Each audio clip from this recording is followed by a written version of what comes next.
끝없이 쏟아지는 포토스팟. 휴대폰 한 대로 감당할 수 있겠니?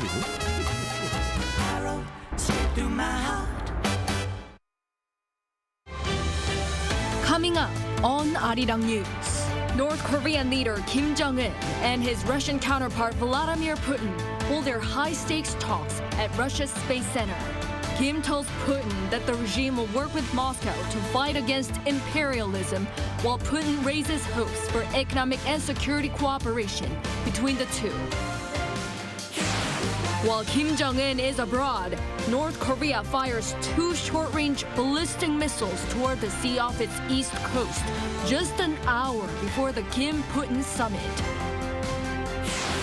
President Yoon picks a ruling People Power Party lawmaker to replace the current defense minister.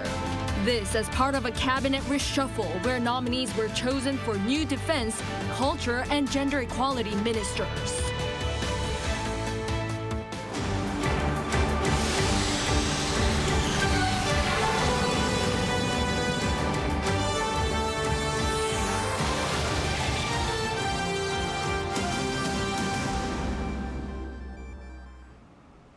Good evening. It's 9 p.m. here in Seoul. Thank you for joining us on Arirang News. For the first time in more than 4 years, North Korean leader Kim Jong-un sat down for talks with his Russian counterpart, Vladimir Putin. Kim vowed to help Russia in what he called a fight against imperialism, and Putin signaled Russia's willingness to help North Korea launch its rockets and satellites. The meeting that has been closely watched by observers in South Korea and the West took place at a spaceport in the Russian Far East. Our foreign affairs correspondent, Bae Eun-ji, leads us off.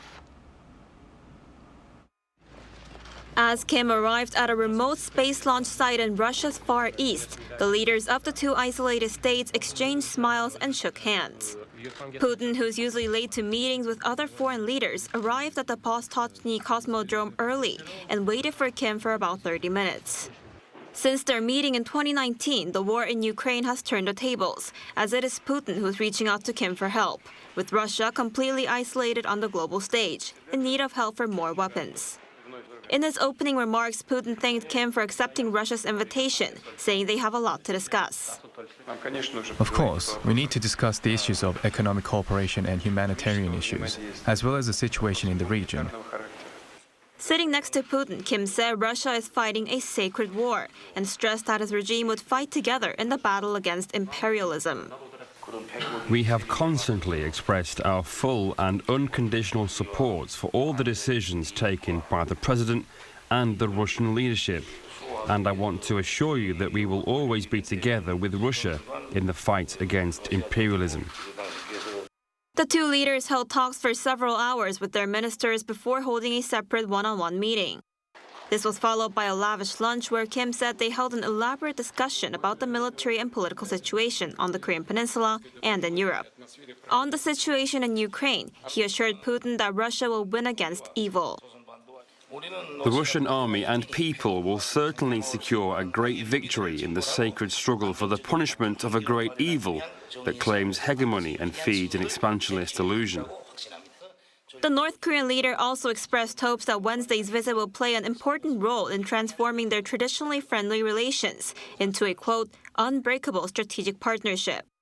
Meanwhile, Russia has also signaled its willingness to assist Pyongyang. When asked by a reporter whether Russia would help North Korea launch its own satellites and rockets, Putin responded by saying, that's exactly why we're here. He added that Kim showed great interest in rocket engineering. Before sitting down for talks, Putin showed Kim around the building, where Russia's new space booster, the Angara, is assembled. The fact that the 2 leaders chose the specific spaceport for the meeting suggests that North Korea and Russia will enhance security cooperation, as it is a symbol of Russia's ambitions as a space power. From Pyongyang, Kim took a long train journey aboard his private armored train to get there. Putin may offer satellite launch technology to Kim in exchange for North Korean weapons and ammunition. This has been sparking concerns regarding Russia's resupplying of weapons for the war in Ukraine and the development of North Korea's missile capabilities. Bae Eun-ji, Arirang News. Just ahead of the Kim-Putin summit, North Korea fired more ballistic missiles toward the sea off its east coast. This is the first launch to take place while Kim Jong-un is abroad. Our defense correspondent Choi Min-jung tells us what's behind the regime's launch. Just over an hour before North Korean leader Kim Jong-un met Russian President Vladimir Putin in Russia, North Korea fired 2 short-range ballistic missiles toward the East Sea. Seoul's Joint Chiefs of Staff announced Wednesday that the 2 missiles were fired between 11:43 and 11:53 a.m., each flying around 650 kilometers from North Korea's Sunan region. The launch is believed to be the first to take place while Kim has been away. It is very unusual for North Korea to launch SRBMs while Kim Jong-un is in another country. In the broader sense, it shows that Kim never neglects security issues, even when he is away from North Korea. Likewise, experts believe the launch is aimed at conveying that the regime is confident in its military readiness, even without the leader's presence. Professor Yang also said that we cannot rule out the possibility that the launch could have come in response to a possible surveillance flight near the North's airspace, carried out by the U.S. on the occasion of Kim's visit to Russia. Looking at North Korea's SRBM launches up until now that flew about 300 to 700 kilometers, most of them were launched during Seoul-Washington military exercises or when U.S. reconnaissance aircraft operated close to North Korea's exclusive economic zone. The South Korean military said it is maintaining its full readiness stance through close cooperation with the U.S. It also strongly condemned Pyongyang's successive ballistic missile launches, calling them acts of provocation that undermine peace on the Korean peninsula and beyond.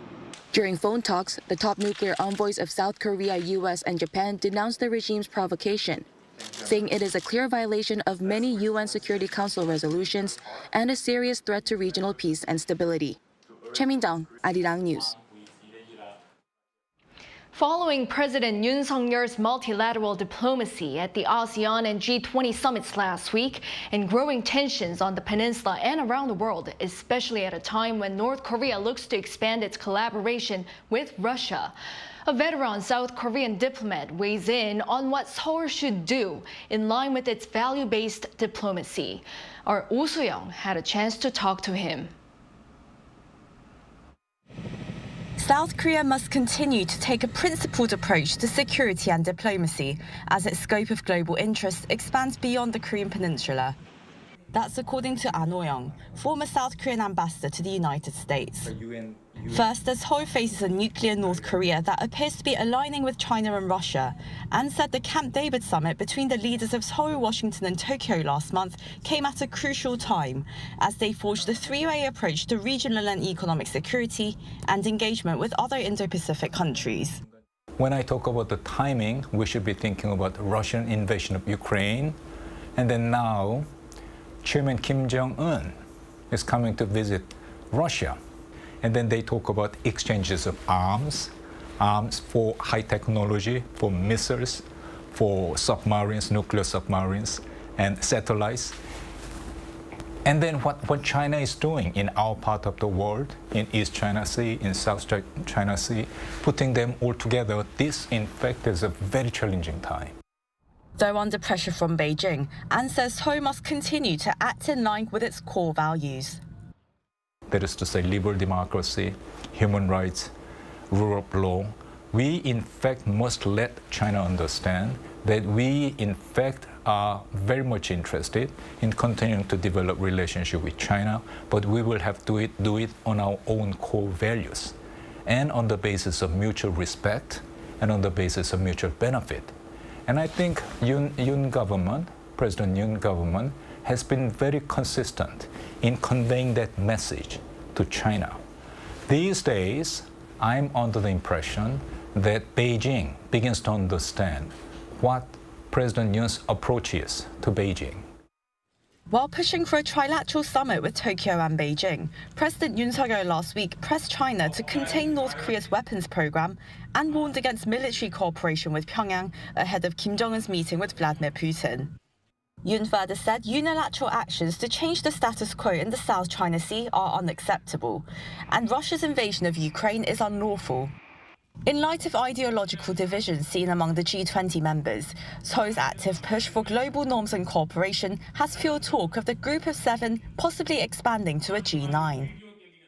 And I think, given that reality, I think there should be renewed understanding about the importance of G7. What I find interesting is this idea of Korea and Australia joining G7. That idea, in fact, is being discussed more often in Washington, D.C., rather than in Seoul. That's something I find interesting. The former ambassador at large for the G20 says he is encouraged by Yoon's multilateral diplomacy and multi-million-dollar pledges to tackle the global climate crisis and reconstruct Ukraine. Well, Korea as a nation has developed enormously over the past 70 years. And then I think the basic orientation of the country has been opening up, liberalization and engagement. That, in fact, has the overall direction of the country. And then I think we must keep on doing that. The diplomat said he hopes to see South Korea lead by example for global peace and development, particularly as it aims to host the 2030 World Expo in Busan City, sharing the country's journey, growth and vision for a sustainable future as a global pivotal state. Joseon, Arirang News. The nation is holding a commemorative ceremony on September 26th to mark the 75th Armed Forces Day. Around 10,000 people will be there at Seoul Air Base, including foreign Korean war veterans. It'll involve around 6,700 troops and 340 pieces of military equipment. 27 of the latest homegrown weapons, the KF-21 fighter jet and long-range surface-to-air missiles will be on display to the public for the first time. In the afternoon, for the first time in 10 years, a large-scale military parade will take place in the streets of central Seoul. This year's event is held under the theme, Strong Military, Strong Security, and Peace Through Strength. President Yoon picks a ruling People Power Party lawmaker to replace the current defense minister. This as part of a cabinet reshuffle where nominees were chosen for new defense, culture, and gender equality ministers. Our Kim Do-yeon has the details. The presidential office announced on Wednesday new nominees to replace the ministers for defense, culture, and gender equality. As new defense minister, a current lawmaker of the ruling People Power Party, Shin Won-sik, has been nominated. He currently serves as the party's vice chairperson on the National Assembly National Defense Committee after retiring as a lieutenant general following 35 years of service in the army. He has experience in both military policy and operations, and so he'll be better positioned to strengthen our security capabilities to respond to North Korea's rising missile and nuclear threats, while being a perfect fit to Finnish Defense Innovation 4.0. I'll do my best to make a military that befits our soldiers' army. The change in the role comes after outgoing Defense Minister Lee Jong-suk reportedly expressed his intention to resign, as the main opposition Democratic Party of Korea had shown signs to impeach him, alleging he exercised improper influence over a military investigation into the death of a young Marine. The presidential office shot down this allegation, with an official explaining that Lee had served for a period as minister that is considered to be a normal term. Shin has expressed critical views of the military's current readiness, noting recently that it needs to prepare for constant violations by North Korea of the 2018 Inter-Korean Military Agreement and Pyongyang's possible nullification of the pact. For Culture Minister, the current presidential advisor for culture and sports, Yoon Chon, has been nominated. The actor-turned-politician previously served a 3-year term in the same post from 2008 during Lee Myung-bak administration. The most important thing is how we can improve the people's lives, and the culture sector will do its best to perform its role in this. To head the Ministry of Gender Equality and Family, Kim Hang, a former member of the People Power Party's Emergency Committee and a presidential spokesperson for former President Park Geun-hye, has been nominated. The presidential office is pushing to abolish this ministry and to transfer its work to other relevant ministries. It explained that Kim was a perfect person to take on this job while the ministry is in its transitional phase. Kim Do-yeon, Arirang News. The number of on-year job additions in South Korea rebounded in August from that of the previous month after slowing for 4 consecutive months. But it was driven by those aged 60 and above, with a continued decline in the manufacturing sector and among young adults. Our Park Gun-woo has details.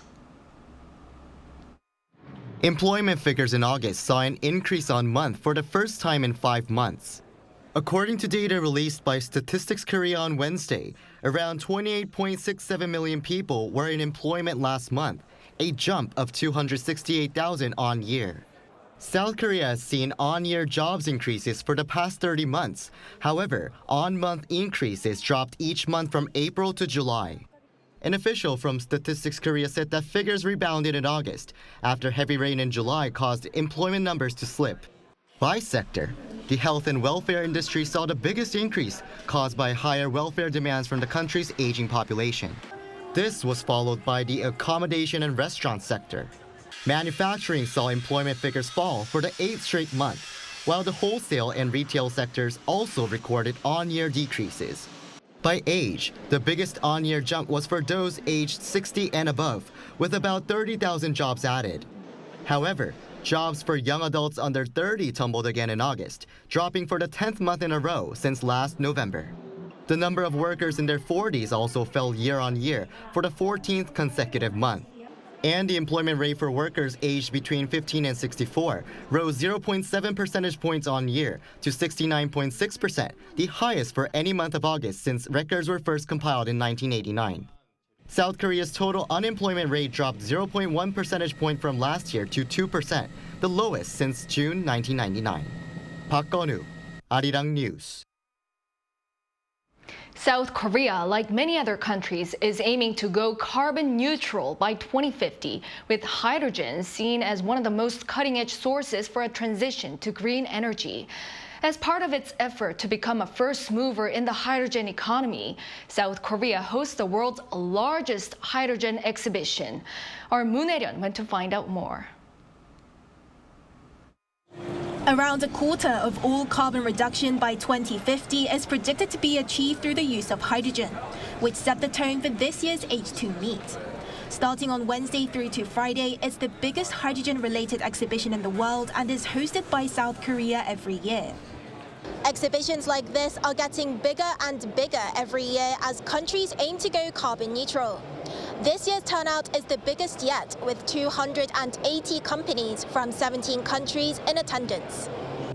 During the opening ceremony, the second Vice Minister of the Ministry of Trade, Industry and Energy spoke of the importance of global cooperation for hydrogen alternatives to fossil fuels as the world grapples with extreme weather and global warming.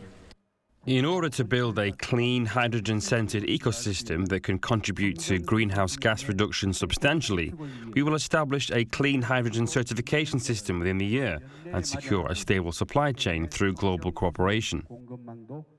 South Korea is currently dominating the global hydrogen auto industry with a market share of over 35%. However, according to market research company SNE Research, hydrogen-fueled cars are lagging with a nearly 10% decline in sales between January and July this year compared to the same period last year. This has been attributed to the lack of necessary infrastructure such as charging stations as well as high storage and distribution costs. As a result, companies are seeking to make hydrogen cheaper and more accessible. Hyundai Motor's business model is to collect food waste as a source of hydrogen to lower production costs and make hydrogen truly net zero. Steel manufacturer POSCO has developed new hydrogen fuel tanks made of thin steel strips that can be recycled after usage to replace the traditional carbon-based fuel tanks, and storage cylinders made of stronger steel with a lower production cost than the original. Hanwha Group showcased its integrated value chain for producing, storing and distributing clean hydrogen. We will be shipping hydrogen using our ships from Hanwha Ocean and storing hydrogen using our hydrogen tanks, which are the biggest in the world. As South Korea slowly phases out grey hydrogen produced from fossil fuels to clean hydrogen, the government and domestic companies hope to further research and development to help them achieve their carbon neutrality goals. 문혜련, Arirang News. Floods in Libya left at least 6,000 people dead and over 10,000 missing. The figure is expected to rise with recovery operations going and with many people still trapped under rubble or having been washed into the Mediterranean Sea. The eastern Libyan city of Derna, located 300 kilometers east of Benghazi, was hit with heavy rains over the weekend from Storm Daniel. Military personnel have been deployed and foreign aid has also arrived, but rescue workers are struggling to enter the city for further rescue efforts.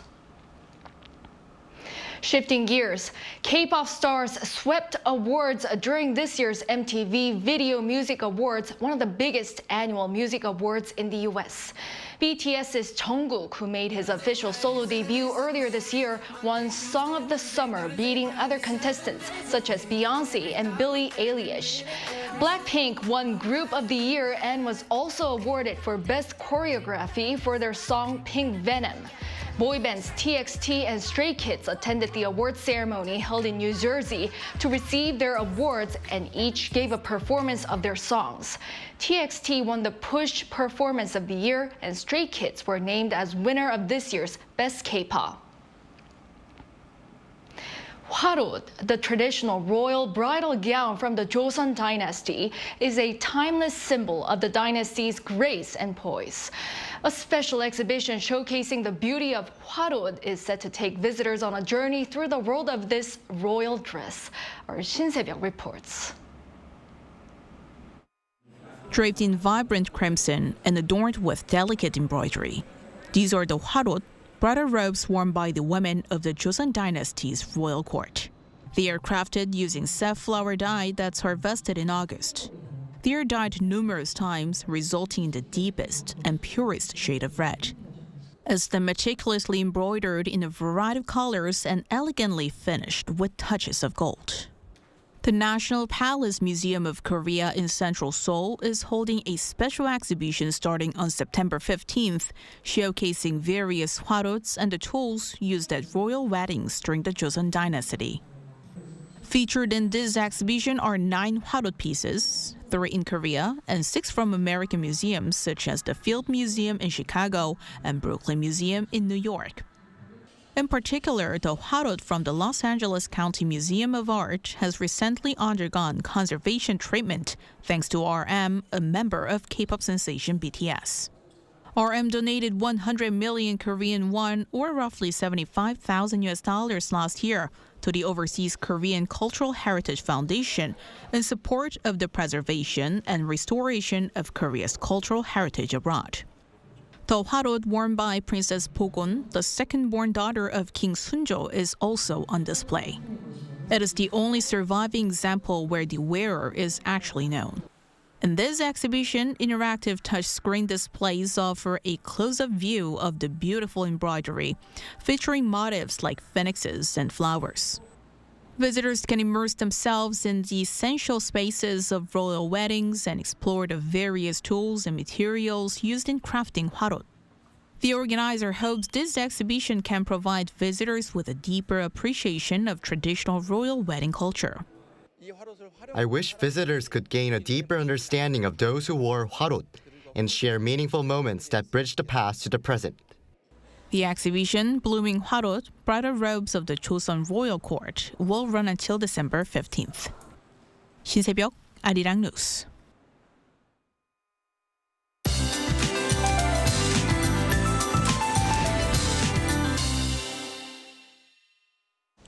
Nationwide rain is forecast to continue tomorrow, but temperatures will be rising. For Seoul, daytime highs will be reaching 28 degrees Celsius, which is considered warmer than the seasonal average. Other regions such as Jeonju will see higher temperatures than today as well. As for the overall amount of rainfall, eastern Gangwon-do province will see heavy downpours of up to 100 millimeters. The south of the country, including Jeollado and Gyeongsang-do provinces, will see 10 to 60. Parts of Chungcheong-do province will see 70 millimeters. The Seoul metropolitan area and Jeju Island will see about 10 to 40. And rainy spells will dominate nationwide. Seoul and Daejeon will be starting off at 21 degrees. Showers will subside for Seoul and Chuncheon for the daytime. As for the daily highs, Seoul will peak at 28, Daejeon and Gwangju 27, Gyeongju will be topping out at 25 degrees. And this weekend is forecast to be rainy for the entire nation. For Jeju Island, showers will continue until early next week. That's all for now, and here are the weather conditions around the world.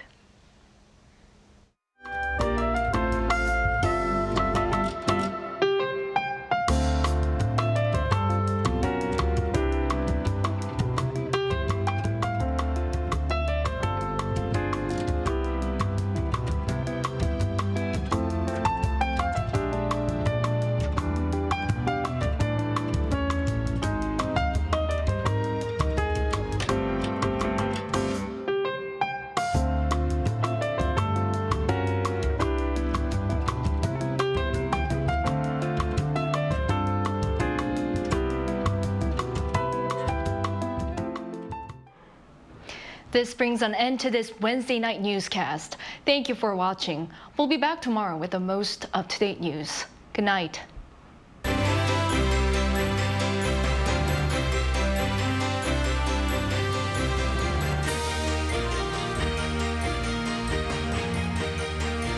하나, 둘, 셋. Hey, Mr. Cupid, who's lying? Make sure you listen to what I say. I may be stupid or bright and naive,